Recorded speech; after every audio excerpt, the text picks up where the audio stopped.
मथुरा में आजाद के काफिले पर किसने मारे पत्थर?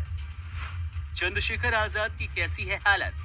उत्तर प्रदेश के मथुरा से बड़ी खबर आई। खबर है कि मथुरा में चंद्रशेखर आजाद के काफिले पर जमकर पथराव हुआ। इस काफिले में चंद्रशेखर आजाद खुद भी शामिल थे। मथुरा में हुए पथराव में बाइक पर सवार भीम आर्मी के करीब 5 सदस्य घायल हो गए। सुरीर से पहले स्वतंत्रता सेना गेट के ईंट भट्टे के पास चंद्रशेखर आजाद की गाड़ी पर पथराव किया गया। पथराव होते ही चंद्रशेखर आजाद के काफिले में अफरा तफरी मच गई।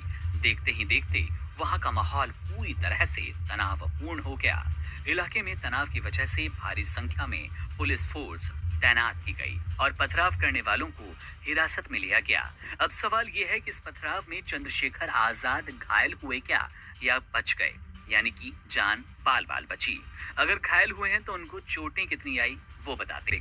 चंद्रशेखर आजाद एक जातीय संघर्ष के निपटारे के लिए तब्दील के भगत नगरिया अपनी गाड़ी में सवार होकर अपने काफिले के साथ जा रहे थे। जिस परिवार से वे मिलने जा रहे थे एक दलित परिवार था, लेकिन रास्ते में ही उनके काफिले पर पथराव होने की वजह से चंद्रशेखर आजाद दलित परिवार के घर ना पहुंच पाए। हालांकि जिस दलित परिवार से वो मिलने जा रहे थे उनके सुरीर के ही अंबेडकर पार्क में मिलवाया गया। चंद्रशेखर आजाद ने पीड़ित परिवार से मिलने के बाद उनको भरोसा दिलाया कि उनको पूरी तरह से न्याय दिलाया जाएगा। मथुरा के रिफाइनरी थाना इलाके के करनावल गांव में पिछले शुक्रवार को दलित परिवारों की बारात निकली थी, लेकिन आरोप है कि दबंगों ने दलित दुल्हनों समेत वर और वधू दोनों पक्षों के लोगों की जमकर पिटाई की, जिसके बाद सभी दूल्हों के पिता शादी किए बिना बारात वापस लेकर अपने घर चले गए। पूरा मामला बताया जा रहा है राजस्थान के एक परिवार के 2 बेटों की शादी दलित पदम सिंह की दोनों बेटियों से होनी थी। शादी की रस्में चल रही थी। उसी दौरान दोनों दुल्हनें अपनी बुआ और फूफा के साथ पार्लर में तैयार होने गई। पार्लर से लौटते वक्त उनकी कार के सामने बाइक सवार 3 युवक आए। उसके बाद रास्ता छोड़ने को लेकर दोनों तरफ से पहले तो जमकर कहासुनी हुई, उसके बाद दोनों परिवारों में आपस में जमकर मारपीट भी हुई।